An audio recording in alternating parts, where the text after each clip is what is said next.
Welcome to the deep dive. We are really glad you could join us for this one today. Yeah, we really are. And look, if you are anything like me, you probably have this running list of places you want to visit. Oh, yeah, the Notes app on the phone just full of destinations. Exactly. Or a whole folder of saved travel videos and glossy photos. You scroll through those incredible drone shots and the pristine luxury hotels. The mouth-watering food videos. Right, the food. Yeah. And you start dreaming about the itinerary. But there is this massive gap between the marketing material a tourism board puts out. And the actual on-the-ground experience. 100%.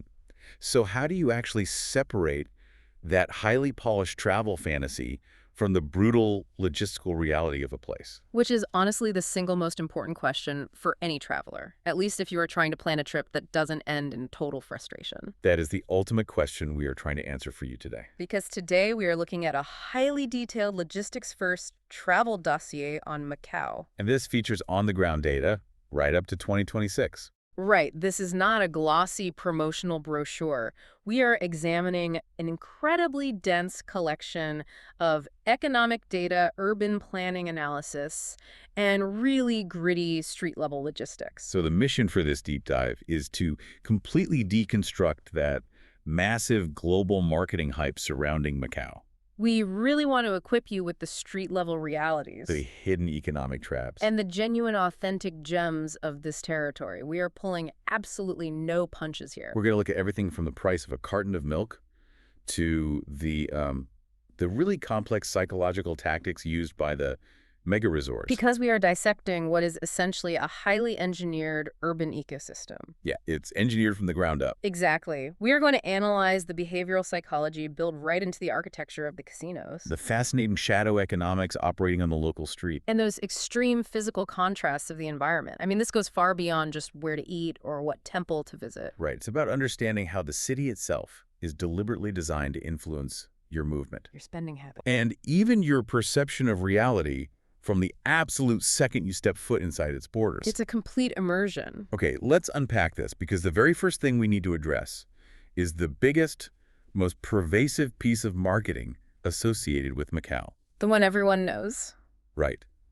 For decades, it has been globally branded as the Vegas of the East. Yeah, the Vegas of the East. And when you hear that phrase, your brain just immediately populates it with a very specific set of images. You picture a freewheeling, alcohol-fueled, highly social party atmosphere. You picture groups of friends hitting the slot machines, loud craps tables, Maybe a wild bachelor party. giant yards of margaritas, and just a general sense of lowered inhibitions. Right. But looking at the actual data and the reality on the casino floors, That moniker is a complete fabrication. it is entirely false. That is not how Macau operates at all. Not even close. What's fascinating here is the complete divergence in the psychological engineering of the two cities. Okay, break that down. So if you walk onto a casino floor in Las Vegas, the entire environment is designed specifically to lower your inhibitions. To encourage that loose, celebratory atmosphere. Exactly. It is loud, it is chaotic, there are flashing lights, bells ringing, and crucially, The alcohol. an endless flow of complimentary alcohol.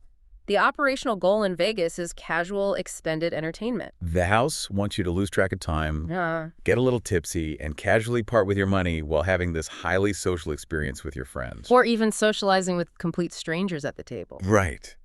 But the gaming floors in Macau operate on a fundamentally opposite philosophy. The contrast is honestly stark. It really is. If you step off a plane expecting that roaring Vegas party scene, the reality is going to be incredibly jarring for you. Because instead of a loud, boisterous craps table with people cheering, The dominant game in Macau is baccarat. and the atmosphere surrounding these baccarat tables is defined by a profound, intense, deeply transactional silence. Dead silent. Yeah, the gambling culture in Macau is almost entirely driven by these high-stakes baccarat tables, which are largely dominated by mainland Chinese tourists and VIPs. And for those unfamiliar, baccarat in this context isn't just a casual card game. No, it is an intense ritual. Yeah. There is this deeply ingrained tradition where the player slowly squeezes or bends the cards before revealing them. Which is this highly superstitious practice they believe influences the luck of the draw. It requires absolute concentration. I mean, you have millions of dollars changing hands in a matter of minutes. It is not about casual fun or socializing. Not at all. And a major part of maintaining that intense concentration involves the beverage service. This is wild. You will not see waitresses handing out free vodka tonics or heavily poured cocktails to loosen up the players. There is no free alcohol served on the main gaming floor. Instead of alcohol, the casino staff constantly circulate the floor with trays of hot tea, Hot tea. hot milk, and lukewarm water. Which seems completely counterintuitive, right? Hot milk in a casino setting just feels like a bizarre choice when you are accustomed to Western gaming cultures. Yeah, you would think sugar and alcohol would be the default to keep people loose and spending. Exactly. But from a Western perspective, yes, it's weird.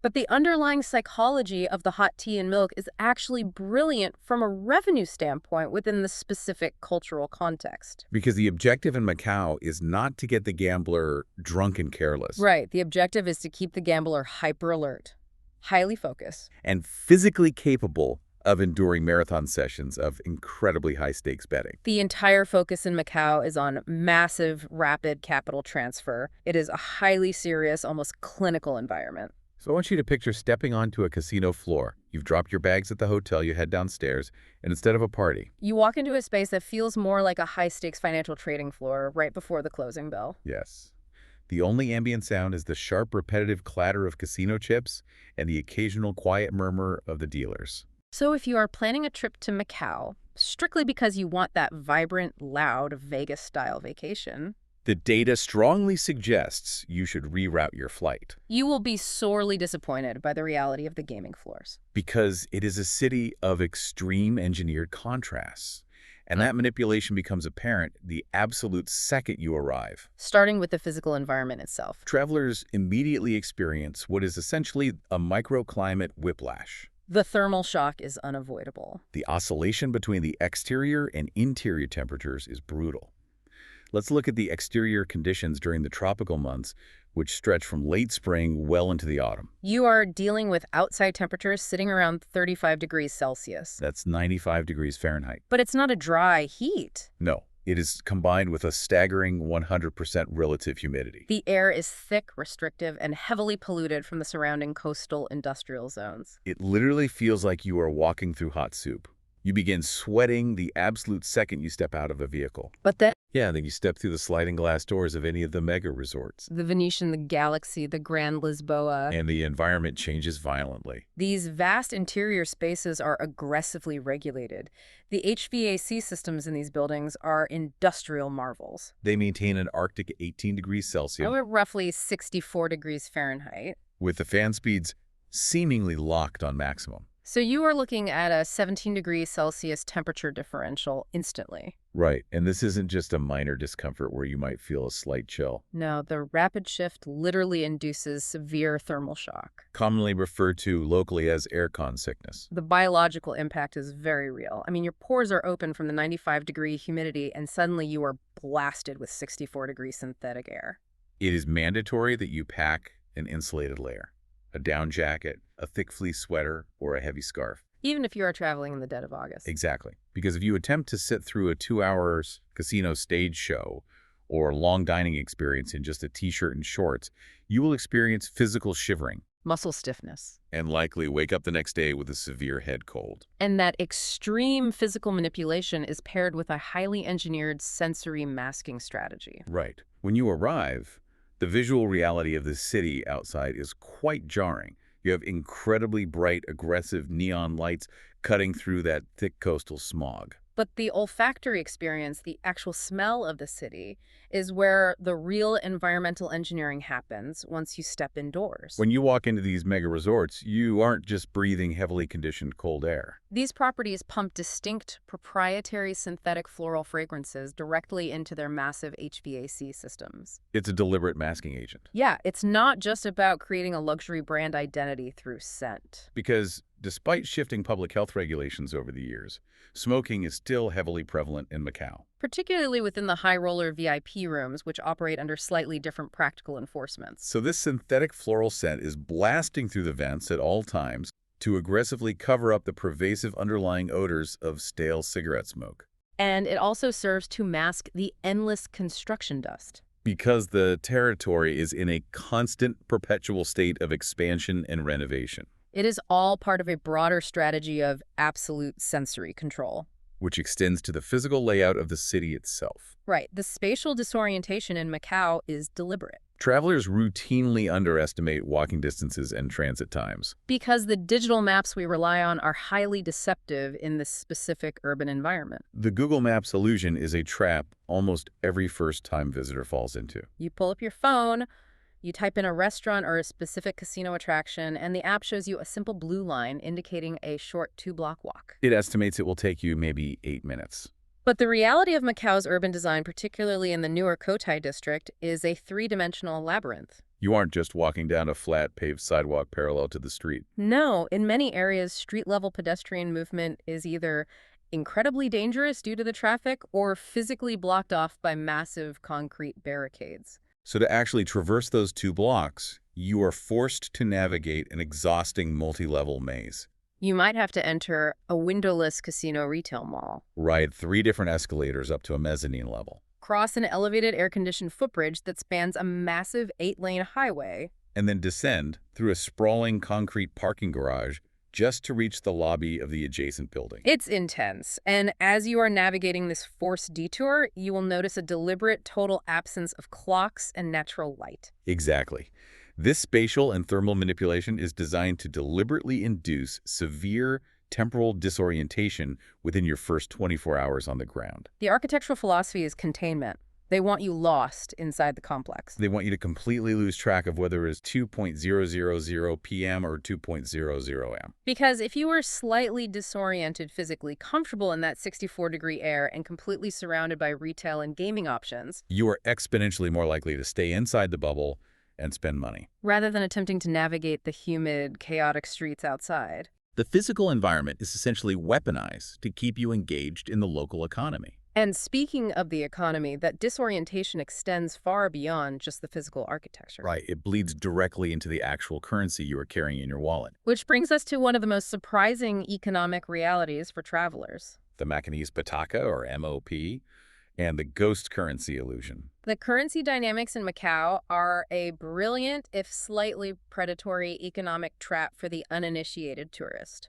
Macau issues its own distinct currency, the MOP. Now, the official macroeconomic exchange rate is strictly pegged by the government at 1 to 1.03 against the Hong Kong dollar.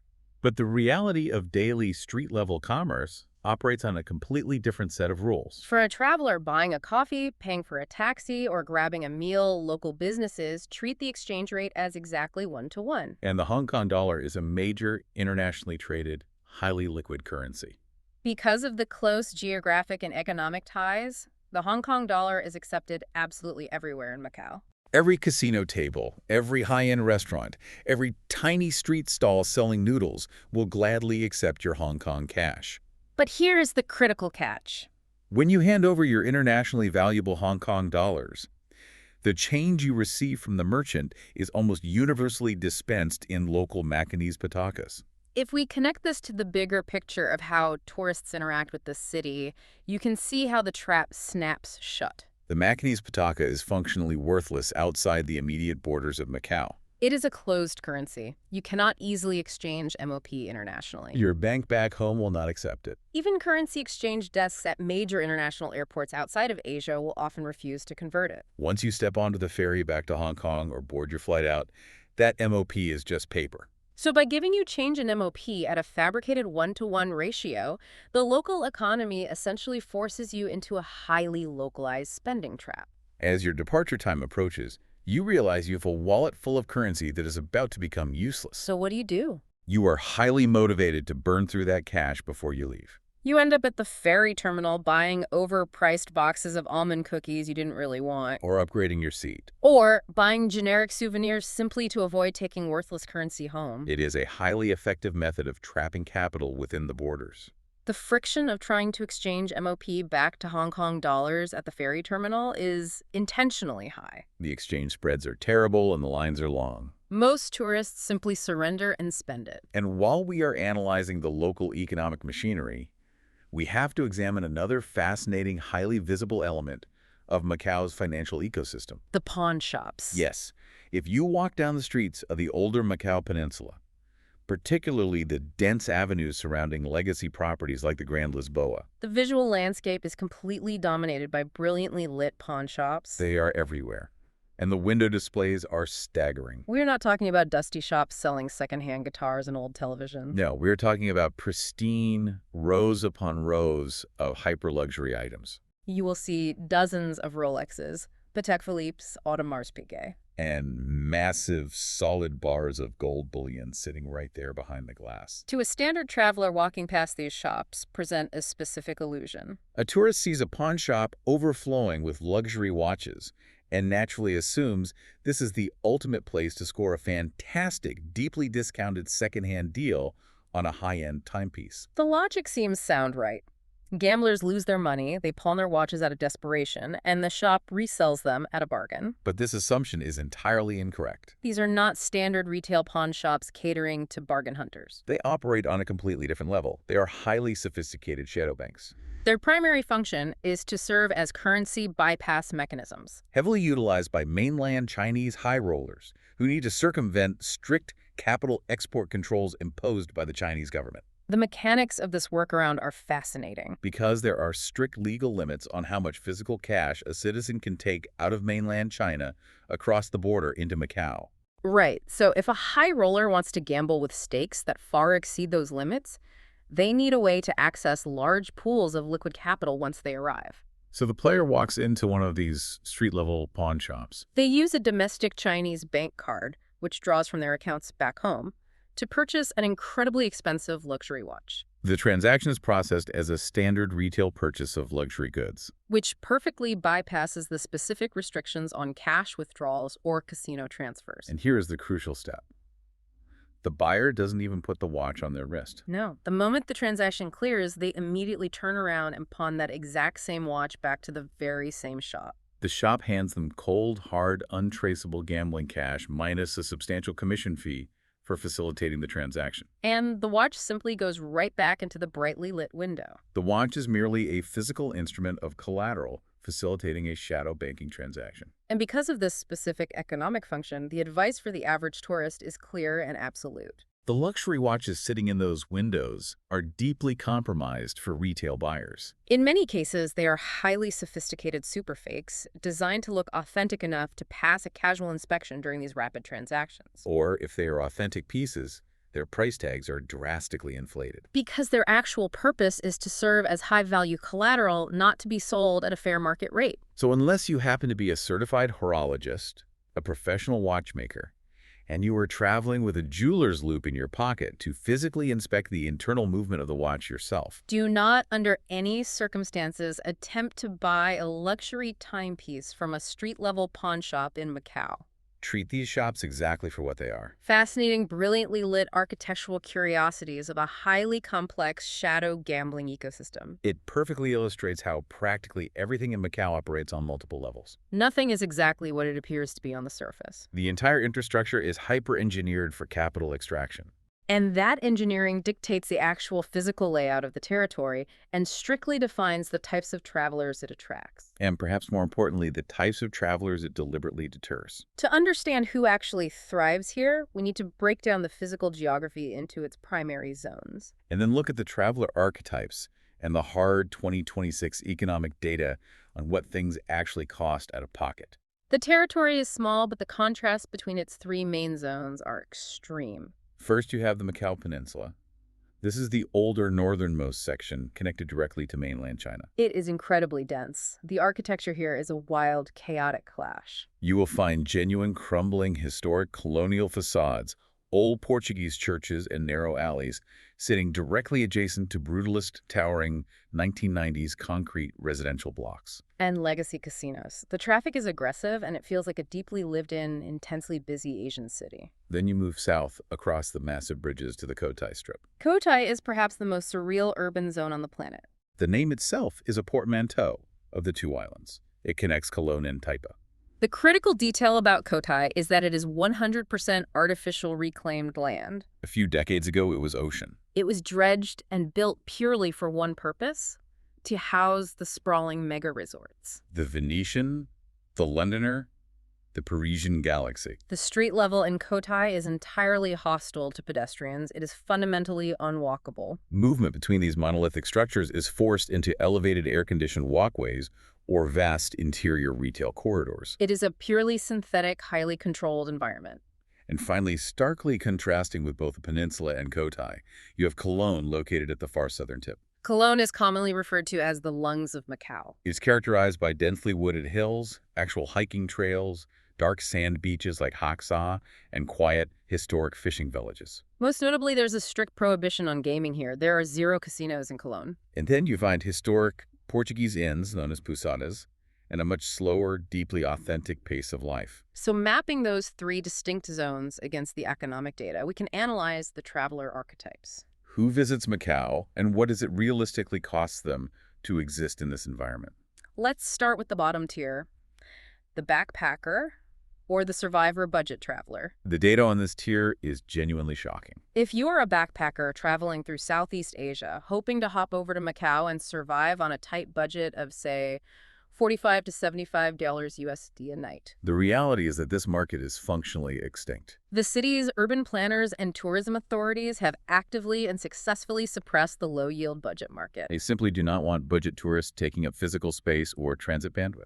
The entire infrastructure is geared toward high-yield extraction. If you are determined to visit on that $45 to $75 budget, the accommodations available to you are grim. The concept of the vibrant communal backpacker hostel with common rooms, organized pub crawls, and cheap social drinking does not exist here. Your budget will secure you a room in an aging, unrenovated guest house, typically buried deep in the dense, crumbling Inner Harbor district of the peninsula. You must expect shared, highly dated bathroom facilities. Rooms that frequently have absolutely no external windows. Walls constructed of thin plywood partitioning. And mattresses that are notorious for feeling like concrete slabs. It is a strictly functional, often deeply uncomfortable survival tier that provides shelter and nothing more.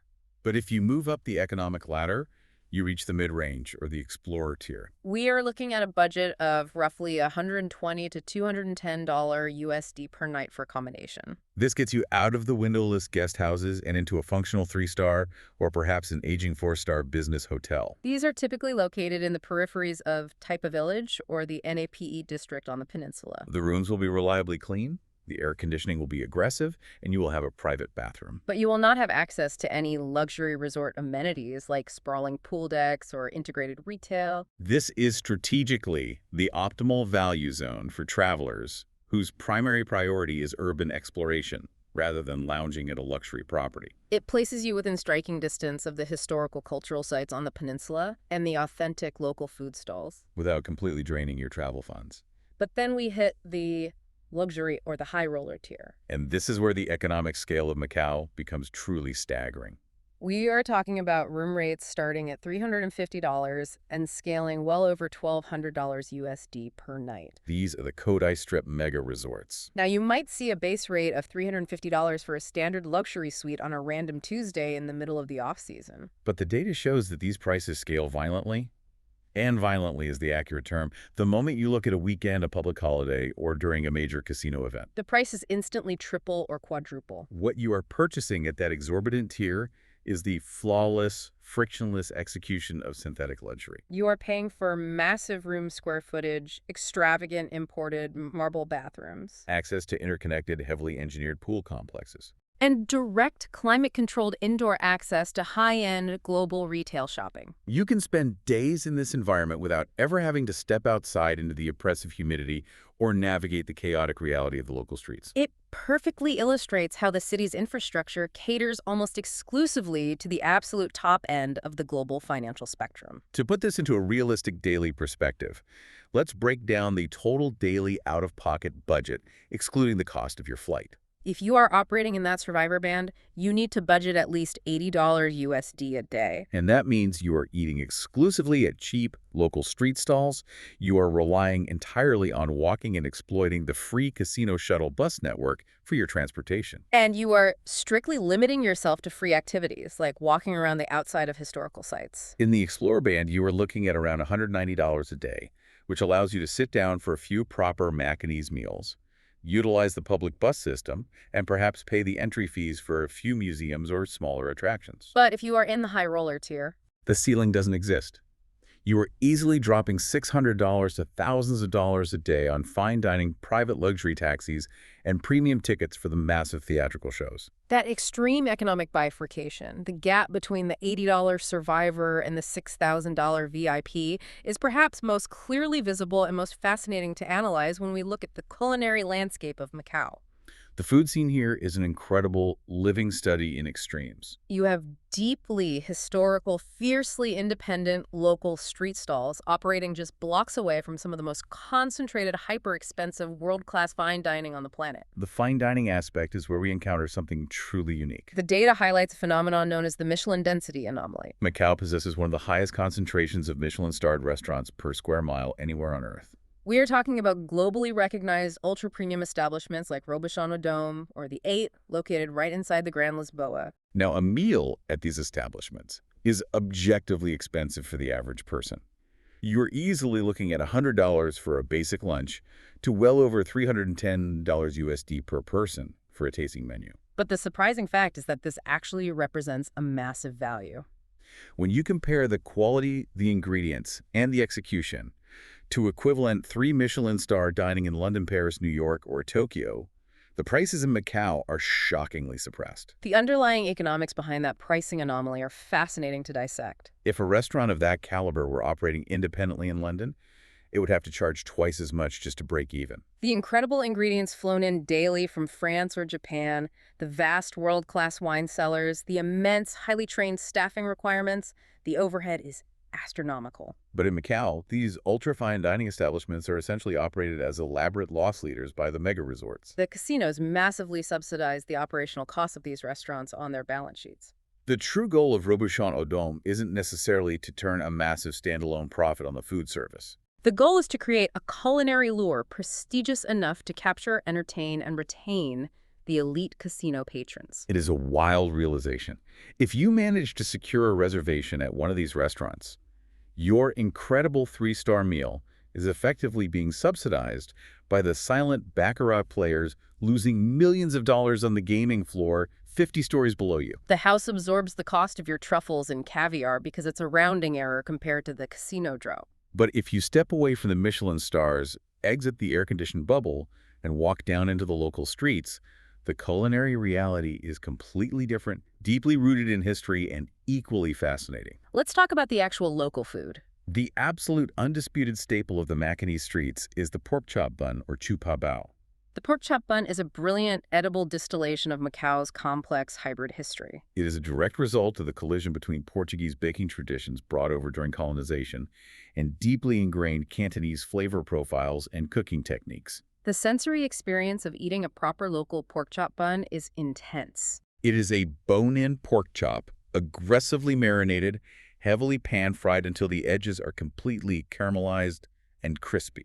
And it is stuffed inside a traditional Portuguese roll that has been toasted to the point where the crust is actually slightly difficult to bite through. It is heavy, it is greasy, it is savory, and it is an absolute mandatory experience. If you buy one at a local neighborhood stall deep in the peninsula, it will cost you about MOP 35, which translates to roughly $4.50 USD. But the economic trap of the casinos applies here, too. If you buy that exact same culturally identical bun inside a pristine casino food court in Cotai, the price instantly scales up to MOP 60 or more. Beyond the street snacks, you also have traditional complex Macanese dishes that reflect centuries of maritime trade. Dishes like minchi, which is a deeply savory, comforting dish of minced pork and beef, aggressively seasoned with soy sauce and molasses. Mixed with perfectly diced fried potatoes and usually topped with a fried egg. It is the definitive comfort food of the territory. But while eating out at these local spots is relatively affordable, it is crucial to understand the broader economic reality of the daily grocery supply chain.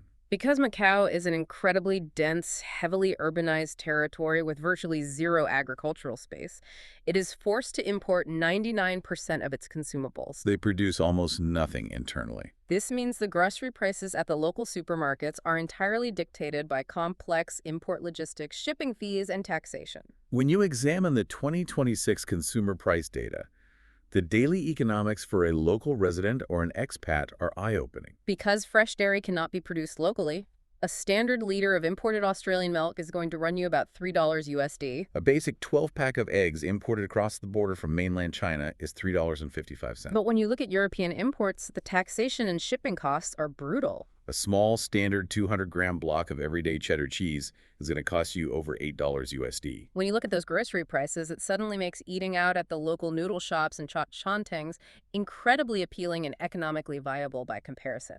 Here's where it gets really interesting, though. Successfully eating at those local neighborhood spots requires a deep understanding of a very specific, totally uncompromising set of local social etiquette rules.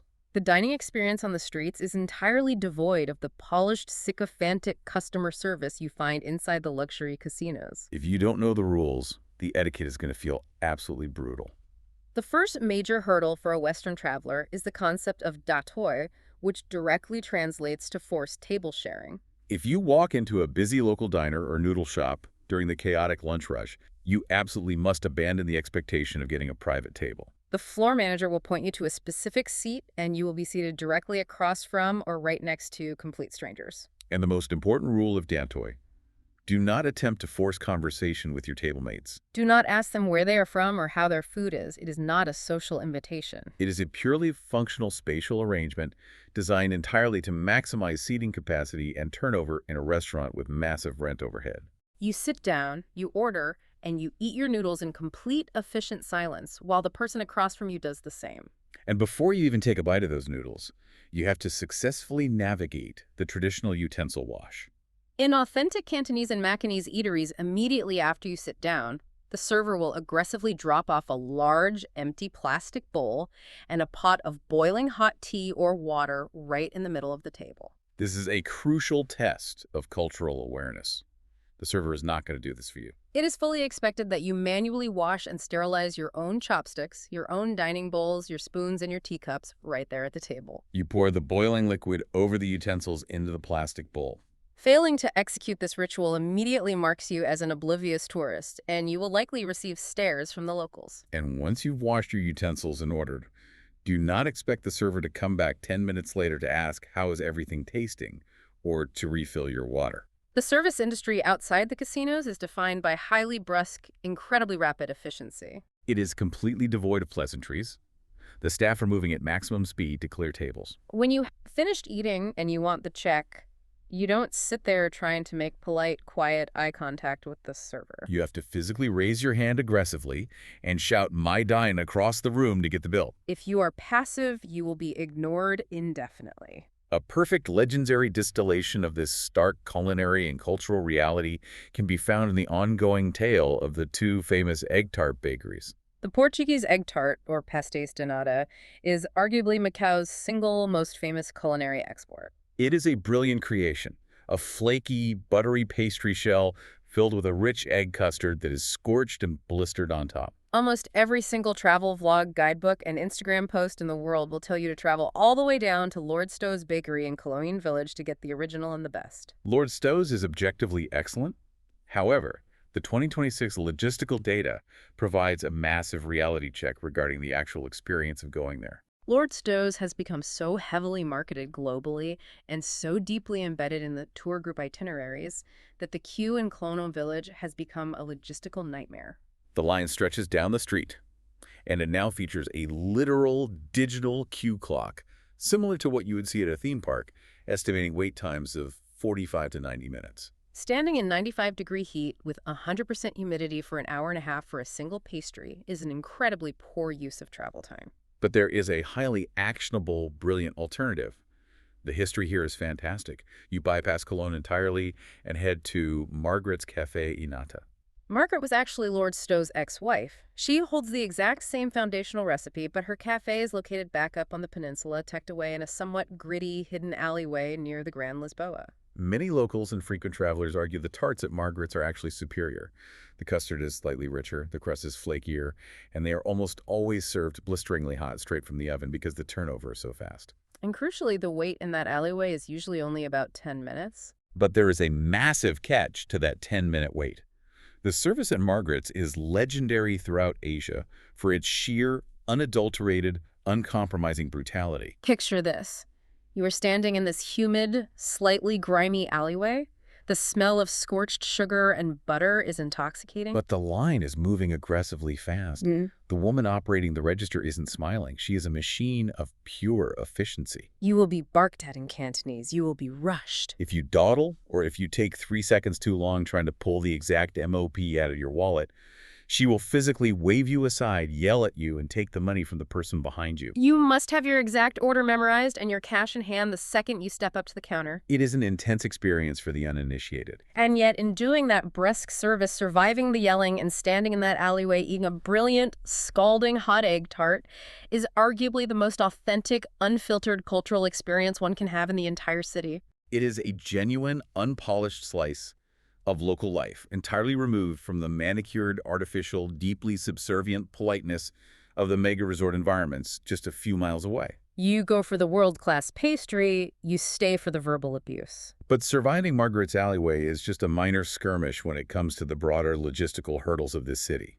There are specific modern traps and environmental nightmares that can absolutely ruin a carefully planned trip if you aren't thoroughly prepared for them. Let's return to the weather, because the weather in Macau doesn't just dictate what you wear. It dictates whether the city actually functions. The period stretching from June through late August is identified in the logistics data as an unmitigated nightmare for travelers. We discussed the oppressive heat and humidity, but this specific window is also the peak season for severe typhoon threats moving in from the South China Sea. And the territory's systemic response to a major typhoon is absolute, total, and uncompromising. They do not mess around with storms. The dreaded event is the issuance of a typhoon signal number 8. When the Macau Meteorological and Geophysical Bureau officially hoists a signal number 8, the entire city executes a hard, immediate, mandatory shutdown. It is not like a heavy rainstorm in New York or London where you can just grab an umbrella and tough it out. All public infrastructure ceases to exist. The shutdown is absolute. The moment that signal hits, all public buses are immediately pulled from the roads. The light rapid transit system halts operations. All ferry services connecting Macau to Hong Kong and Shenzhen are legally terminated, effectively severing the primary maritime escape routes. And, perhaps most critically for mobility within the territory, the massive exposed bridges connecting the peninsula to Taipa and Cotai are closed to standard traffic. In essence, the moment signal number 8 is declared, you are placed under indefinite house arrest inside your hotel. You physically cannot leave. If you have a critical flight to catch out of Hong Kong International Airport, it is completely erased. If you have a non-refundable $300 reservation at Robuchano Dome across town, you cannot get there. You are at the absolute helpless mercy of the weather infrastructure, and you will be eating instant noodles from the minibar until the signal is lowered. And if you manage to avoid the typhoons by traveling in a different season, you still have to actively navigate the extreme crowd traps. The data explicitly identifies 2 specific periods as the absolute worst possible times to attempt a visit to Macau. The first is the first week of October, which aligns with the PRC National Day Golden Week. The second is the Lunar New Year holiday, which typically falls in late January or February. During those specific windows, the influx of domestic tourists from mainland China is so massive that the infrastructure buckles. Hotel rates experience massive unchecked price gouging, routinely skyrocketing by 400% to 600% above standard rates. The border crossings from Zhuhai become terrifying bottlenecks, where you could be standing in a stagnant 3-hour queue just to clear immigration. Because of these extreme variables, timing your visit is critical. The optimal window for travel is identified as the secret season, which runs from late November through early December. During this brief window, the oppressive humidity finally breaks, the typhoon threat diminishes, and the massive holiday crowds have not yet arrived. But even if you perfectly time your arrival during this sweet spot, you still have to actively navigate the logistical traps waiting for you the exact moment you land. Let's walk through the absolute classic, the airport taxi extortion. You arrive at the Macau International Airport at 11:30 p.m. You are exhausted from a long flight. You are dragging heavy luggage, and you get funneled out of the arrivals hall directly to the official taxi stand. You assume, because it's an official stand, that it's safe. But the taxi drivers operating out of the airport, particularly late at night, will frequently play aggressive games with tourists. You get in, and the driver will immediately claim that the meter is magically broken. They will then quote you a grossly inflated flat rate for example, demanding 200 MOP in cash for a ride to Cotai that should technically only cost about 60 MOP on the meter. Another highly specific tactic involves the aggressive handling of your luggage. Legally, Macanese taxis are allowed to charge a small official surcharge, usually around MOP 3.000, for every single piece of luggage that is placed into the trunk of the vehicle. Knowing this, a driver will frequently intercept you at the curb, aggressively grab even your small, lightweight carry-on backpacks or purses, and throw them into the trunk before you can stop them. By doing this, they legally trigger that trunk surcharge, and then they frequently attempt to illegally multiply that charge or use it to aggressively justify a much higher off-meter flat rate once you are in the car. It is incredibly frustrating when you're tired. But there are exact actionable fixes to bypass this entire extortion attempt. Rule number 1 is non-negotiable. Under no circumstances ever do you accept a flat rate. If a driver claims the meter is broken, you do not argue. You immediately exit the vehicle, retrieve your bags, and visibly photograph their license plate, which usually prompts them to suddenly fix the meter or drive away. But there is an even better stress-free alternative. You bypass the airport taxi stand entirely. When you exit the arrivals hall, simply walk about 200 meters to the right over to the designated hotel shuttle depot. It is a brilliant, entirely free bypass mechanism. You simply board any of the massive air-conditioned mega resort shuttles heading toward the Cotai Strip. It doesn't matter if your actual budget hotel is located miles away on the peninsula.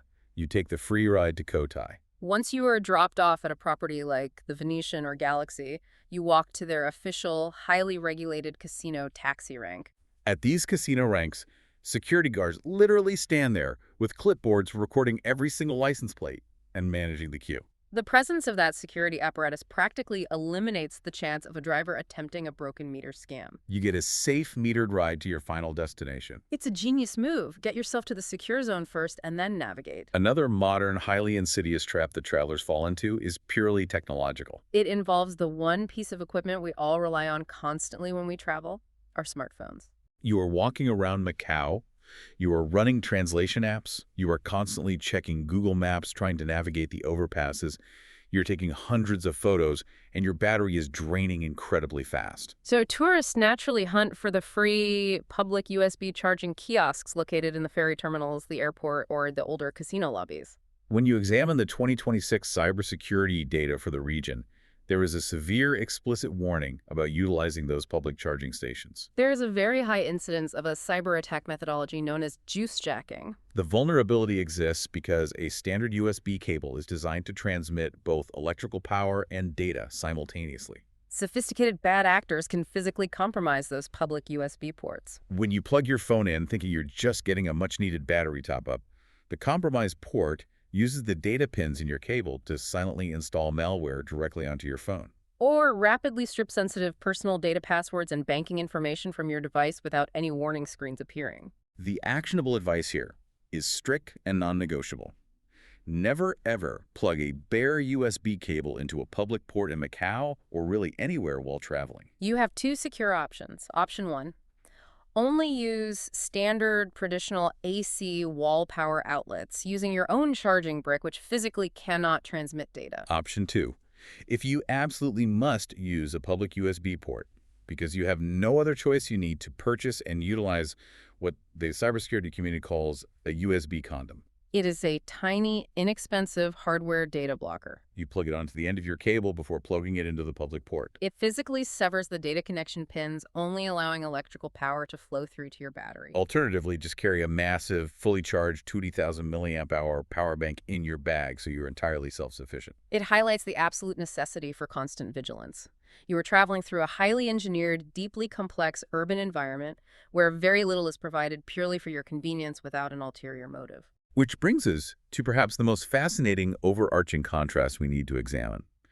The stark, undeniable divide between the carefully curated, marketed illusions of Macau and the authentic historical and statistical reality of the city on the ground. The discrepancy between the Instagram version of Macau and the reality is incredible. Let's start with the most famous historical landmark in the entire territory, the ruins of St. Paul's. If you look at the marketing imagery or the photos posted by high-profile travel influencers, they present this breathtaking, iconic stone facade of a 17th century Jesuit church. It is rising majestically from a completely empty, sweeping grand stone staircase set perfectly against a clear blue sky. It looks serene, it looks deeply historical, it looks like a place of quiet reflection. But the reality on the ground exposes what is essentially an elaborate visual lie, often referred to as the angle scam. The brutal truth is that those empty, serene photos are practically impossible to capture naturally. To achieve that specific shot with an empty staircase, a photographer has to arrive at 5:45 in the morning before the sun is fully up, before the street sweepers even begin working. If an influencer is shooting during regular daylight hours, they have to employ the scam. They do not stand on the main staircase.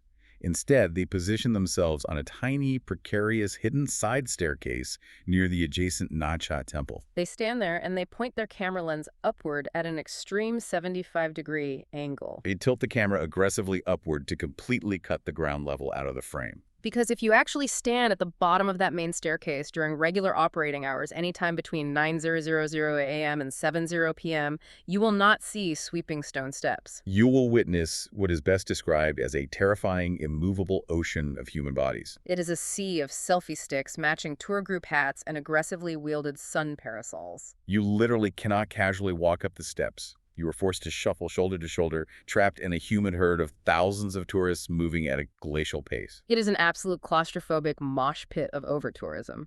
It is the absolute pinnacle of unmanaged crowd density.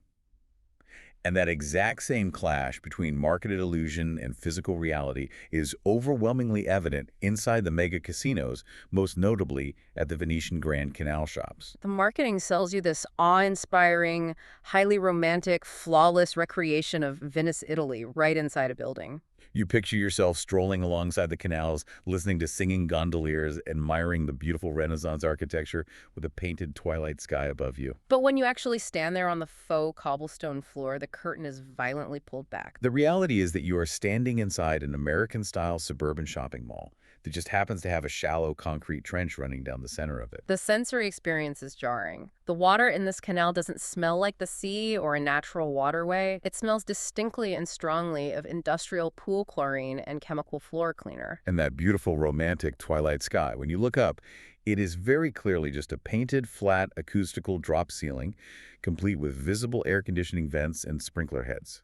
The auditory experience inside the Venetian is particularly overwhelming and entirely divorced from romance. The specific acoustics of that massive cavernous space amplify the shrieks, the shouting, and the conversations of tens of thousands of shoppers. The sound bounces aggressively off the hard marble and concrete surfaces, creating this deafening, continuous ambient roar that induces a low-level headache after an hour. And those romantic gondoliers singing Italian arias. They are frequently just local university students or imported labor executing forced repetitive theatrical routines while riding in boats that are literally attached to a mechanized underwater track system. It is, by definition, peak artificiality. It sounds deeply exhausting to navigate. But thankfully, the data doesn't just tear down the illusions and leave you with nowhere to go. It specifically points you toward the actual authentic escapes where you can find genuine history. And there's one spot in particular that sounds absolutely essential. If you want to escape that terrifying mosh pit at St. Paul's,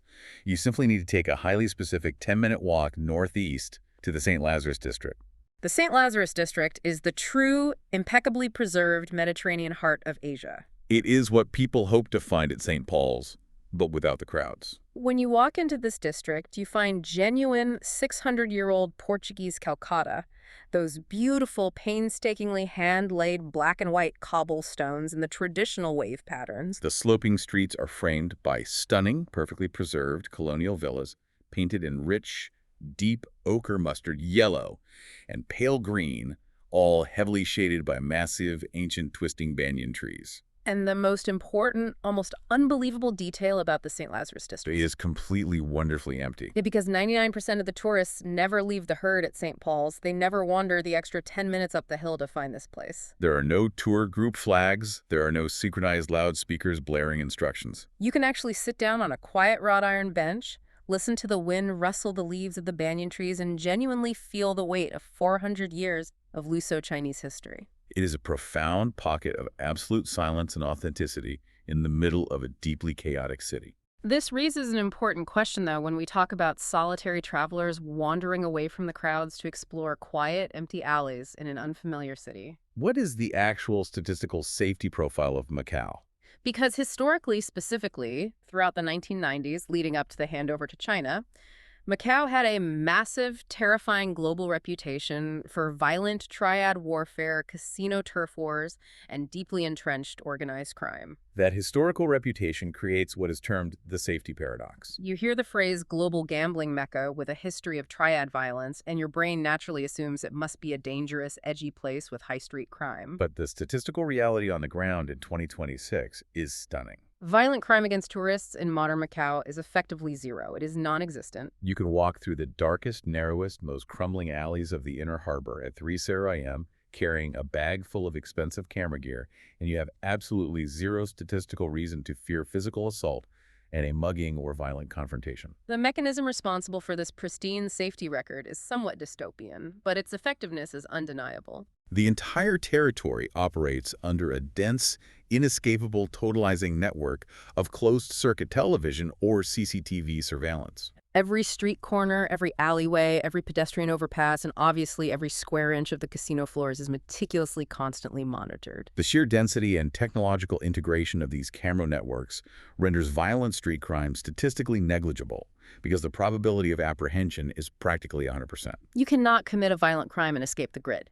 It is incredibly safe physically. The only actual statistical danger to a tourist is highly organized, professional petty theft. There are highly skilled pickpocket rings that operate dynamically, specifically targeting the heavily crowded, chaotic public transit lines. The security data specifically names public bus routes 25, 26A, and 33. These are the primary arterial routes that serve the major tourist corridors, constantly moving massive crowds between the Peninsula Taipa and the Cotai Strip. The actionable advice is simple and physical. When you board those specific bus routes, you must take off your backpack, clutch your bags tightly against your chest in front of you, and maintain physical contact with your wallet at all times. But while the physical environment is impeccably safe from violence, we have to acknowledge a profound observation regarding the emotional and psychological reality of traveling here, particularly for solo travelers and solo female travelers. The emotional landscape is uniquely challenging. While a solo female traveler is incredibly physically safe from street harassment or assault, far safer than in Paris, London, or New York, the emotional environment of Macau is profoundly isolating. It is a city that is fundamentally non-communal. If you're traveling solo and you go to a high-end casino bar, hoping to strike up a conversation, meet fellow travelers, and socialize, you are going to be deeply disappointed. These bars are not vibrant social hubs. They're typically sparsely populated by solitary business travelers staring at their phones or high-end escorts waiting for clients. There is no organic mingling. And we return to the core atmosphere of the gaming floor. It is dead silent. There is absolutely no camaraderie among the players at the baccarat tables. It is a solitary, hyper-focused pursuit of wealth. The overarching conclusion is that solo travelers visiting Macau must be completely comfortable with intense, profound psychological isolation, even while physically surrounded by crowds of tens of thousands of people. It is a deeply lonely city to navigate by yourself. So we have covered an immense amount of ground. We've dissected the thermal shock, the shadow banking pawn shops, the Michelin-starred loss leaders, the brutal alleyway etiquette, the shattered illusions, and the psychological isolation. It is time to render the final verdict. Based on everything we have analyzed, we have to answer the question, is Macau actually worth visiting for you? We are going to run through the specific traveler matrix to break this down. Let's look at the profiles. First, for the backpacker or the tight budget traveler, the verdict is a hard, resounding NO. The deliberate destruction of the hostile ecosystem, the extreme lack of cheap social drinking venues, the unwalkable nature of the newer districts, and the surprisingly high cost of casual dining make Macau a terrible high-friction destination for budget travel. That $80 daily budget simply buys you an uncomfortable windowless bed in a decaying room with zero social upside or communal joy. The recommendation is blunt. Take your budget and go to Vietnam or Thailand instead, where the infrastructure actually supports and welcomes backpackers. Next on the matrix, the solo female traveler. The verdict here is yes, but strictly for 48 hours max. As we just detailed, you will be incredibly physically safe walking around at night, and navigating the basic transit logistics is fairly straightforward once you understand the traps. But that deep social isolation, the lack of communal spaces, and the deeply transactional nature of every single human interaction will become psychologically exhausting and depressing if you attempt to stay past the 2-day mark. It is pitched perfectly as a safe, highly controlled 2-night transit layover if you happen to be passing through the Hong Kong airport anyway. Then we evaluate the culture in History Buff. The verdict here is yes, with a highly specific, rigid itinerary. If you fall into this category, you must commit to extreme personal discipline. You must completely ignore the artificiality of the Cotai Strip. Don't even go down there. You need to book a genuine heritage pousada in the historic center of the peninsula or down in the trees of Cologne. You must operate on an early, punishing schedule, starting your day at 6:00 a.m. to beat the massive tour groups to the Gia Fortress or the Alma Temple. If you have the discipline to execute that early schedule and look past the aggressive neon lights and the casino architecture, the genuine 400-year Luso-Chinese history preserved in those quiet pockets is truly unparalleled anywhere else in Asia. And finally, the most critical warning: the Las Vegas enthusiast, the traveler who is actively looking to party. The verdict is absolutely unequivocally not. Under no circumstances should you book a flight to Macau expecting wild champagne spraying pool parties, cheap, all-you-can-eat prime rib buffets, free drinks flowing on the casino floor, or a vibrant, thumping world-class club scene. You simply will not find it. You will be met with silent, hyper-focused baccarat tables, freezing 18-degree air conditioning pervasive cigarette smoke, and a total deliberate absence of Western-style party culture. If you want the Vegas experience, you have to go to Nevada. Macau is a highly engineered facility for high-stakes capital transfer, not a playground for bachelor parties. And if Macau doesn't fit your specific travel profile, there are two very clear, highly superior global alternatives depending on what exactly you're looking to get out of your trip. Let's say your primary goal is to experience that authentic organic collision of European colonial architecture with a bustling Asian trading port culture. You want the deep history, but you don't want the casino claustrophobia, the synthetic smells, or the crushing over-tourism of the Golden Week crowds. The strong recommendation is to abandon Macau entirely and book a trip to Malacca, Malaysia. The reasoning behind that pivot is incredibly sound. In Macau, the genuine heritage is highly commercialized, boxed in by aggressive urbanization, and often feels like an isolated museum piece surrounded by concrete. In Malacca, the historical Dutch and Portuguese architectural remnants are deeply organically integrated into a living, breathing, functional city. Furthermore, the street food scene in Malacca, specifically the incredible complex Nyonya and Peranakan cuisine found operating along Jongar Street, completely eclipses Macau's limited offerings in both variety and flavor. And it does so at a fraction of the cost, completely absent the crushing density of the mainland tour groups. But let's look at the other extreme. Let's say you actually do want the massive casino glitz. You want the ultra-luxury resort experience, the high-end global shopping, and the dramatic sweeping gaming floors. But you also want a vibrant, highly social scene and clean, breathable air. The recommendation is to skip the Cotai Strip and go directly to Marina Bay Sands in Singapore. Macau's fundamental structural flaws for the Western luxury entertainment seeker are its inconsistent, highly porous smoking policies, its hyper-intense silent focus on baccarat, and its total lack of organic social nightlife. Marina Bay Sands, or MBS, offers a vastly superior, highly refined entertainment ecosystem. The gaming floors in Singapore are strictly aggressively monitored to remain smoke-free. The architecture is genuinely breathtaking and highly original, rather than relying on cheap synthetic replicas of European landmarks. And most importantly, MBS has an incredibly vibrant, highly social, globally recognized nightlife scene. You have world-class cocktail bars, massive nightclubs featuring international DJs, and that iconic sweeping rooftop infinity pool. It actively caters to a global crowd that actually wants to socialize, mingle, and be seen having a good time, whereas Macau caters almost exclusively to silent, isolated, hardcore gamblers focusing on the turn of a card. It is a perfect distillation of the options available to the modern informed traveler. You have to clearly identify what kind of experience you're actually looking for, and more importantly, you have to possess the analytical tools to understand what a specific destination is actually engineered to extract from you. So what does this all mean? We have covered an incredible amount of granular detail today. We've seen that Macau is a city defined entirely by extreme, deeply engineered contrasts. It is a place where your world-class $300 Michelin-star dinner is secretly bankrolled by the silent, high-stakes baccarat players, losing millions on the floor below you. It is a place where you literally suffer physical thermal shock, swinging wildly from the sweltering 95-degree polluted tropical soup outside to the freezing 64-degree synthetically floral-scented breeze inside.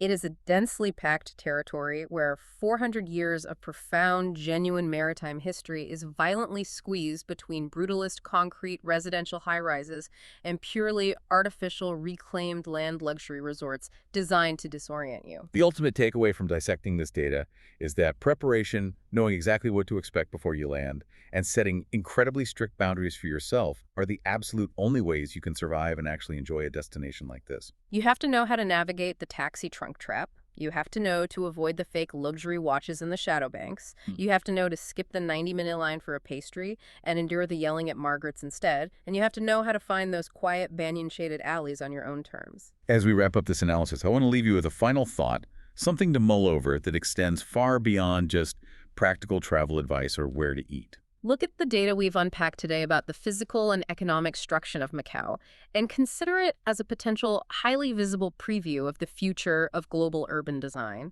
We are looking at a city that has become so hyper-surveilled, so saturated with millions of CCTV cameras and monitoring systems that violent street crime has essentially been eradicated. But simultaneously, it has become so intensely, ruthlessly economically engineered for maximum capital extraction that authentic human connection, spontaneous social interaction, and organic, evolving culture have been pushed to the absolute crumbling fringes of the territory. That is a deeply chilling thought when you consider the trajectory of other major megacities. It begs a vital question. What is the true long-term human cost of that perfect, pristine safety and flawless air-conditioned luxury? As cities continue to develop and optimize for revenue, are we moving toward a world where all elite travel simply becomes a series of perfectly climate-controlled, highly surveilled synthetic, and ultimately deeply isolating bubbles? Is the future of travel just moving seamlessly from one sterile engineered indoor environment to another entirely divorced from the chaotic, breathing, authentic reality of the local world sitting just outside the sliding glass doors? That is definitely something to think about the next time you see a perfectly curated, impossibly empty travel photo on your feed, or when you feel that blast of cold air walking into a mega resort. We want to thank you so much for joining us on this deep dive into the ground-level logistics today. We hope this armed you with the exact knowledge you need to see past the glossy marketing hype, to understand the raw economics at play, and to keep actively questioning the travel narratives you were sold. Keep exploring, stay curious, and we will catch you on the next deep dive.